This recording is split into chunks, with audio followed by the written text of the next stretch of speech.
Where specifically do you want to see Anthony grow the most this offseason? Like any young quarterback, there's a ton that we can all work on. Those guys can all work on.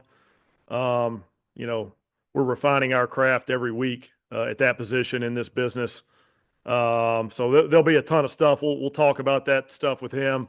We got a game to play this week against the Jacksonville Jaguars, and the off season is in the future. So we're going to try to do everything we can to win this game this week, and then we'll look towards the future when it's time to look towards the future. Joel.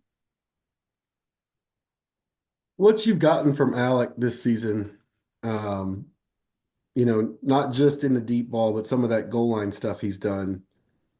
It's kind of the thing you guys thought he could do, right? Yeah, what I mean, what a great testament to continuing to work and continuing to improve. I think you guys were kind of bored that we were saying it so often in training camp.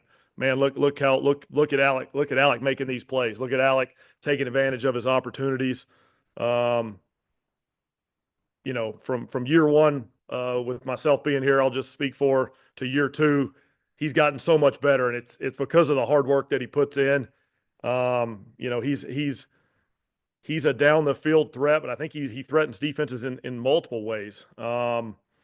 And as the ball's in the air and it's heading his direction, he sure has built a ton of confidence in myself, and I'm sure these quarterbacks also, that he's going to go up and come down with that thing. And that's why you probably keep taking those chances to him down the field when it's whether he's real open or whether it's one of those 50-50 type of catches, which happen all the time in this league. Alex put in a ton of work. He's really worked at his craft. He's improved how he goes about just the whole craft of playing receiver. He's just getting better, sort of year two to year three for him, at least as I've seen him, and it's paying off for him this year. And he's going to keep working at it, I'd bet you. So, testament to his hard work. Testament to Coach Reggie Wayne for keeping him going, keeping improving him, keeping working with him. Glad he's having that success, and look forward to hopefully some more this week. James. So along those same lines as wide receivers go, you talked about Pittman's toughness all year, but to see him kind of come alive late here, what has that meant to the group to just know that even, how things have gone, he's still out there trying to fight? You're saying with Alec? I'm sorry, with Pitt, I'm sorry. Oh, with Pitt, yeah, Pitt competes. Pitt fights like crazy.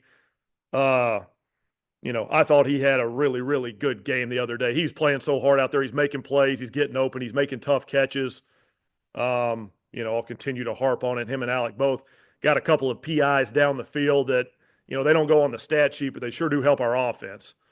Pitt battles. I think Pitt loves football. He shows up. He battles. When the ball's in the air, in his mind, it's his. And that's a great trait for a receiver because it just leads you to go get that thing. And Pitt's done such a good job when it's a contested catch type of situation this year.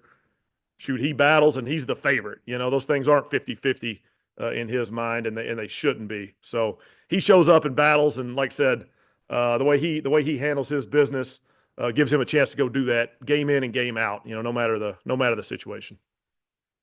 Nate. Hey, Jim, I'm trying to stick in a more general way with this question, but when it comes to the off seasons, just looking back in your career with quarterbacks, have you found it valuable having those guys go out and work with a more specialized throwing coach? I know Stafford did it the one year with Tom House.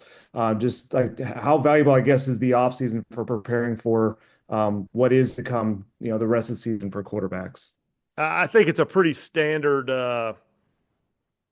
thing in the offseason these days that a lot of guys are sort of taking advantage of to go work on themselves and work on their craft and continue improving even when sort of we can't have those structured practices or that structured work around here. Guys take it upon themselves to keep putting their work in whatever manner that they do. Everybody has a different sort of plan for that, and a little bit of that's the beauty of the league, where guys get to take ownership of that part of their game themselves. James. Jim, I know you say we would focus on the last game of the season and Anthony and all that, but just Obviously, I don't think he's going to undergo surgery. So how do you think a healthy offseason could help him in his development, just not being down for a couple months and trying to have to build everything back up? Well, off seasons are huge for all of us to get better, especially young players, every single position. So when you're healthy, you're able to sort of make the most of that work, make the most of that time, and really attack the improvement process. That'll be something like you sort of mentioned. You gave me an out on this question, James. Yeah, that'll be something we'll talk about a lot after the season. But we're focused on the Jaguars this week. They're coming to town, and we're excited to go compete against them. And then when it comes time for the next part of the discussions, the future parts of the discussions, we'll get to the future. I gave you a little bit. I gave you a little bit, James. Hey, I respect that. That move. A little bit.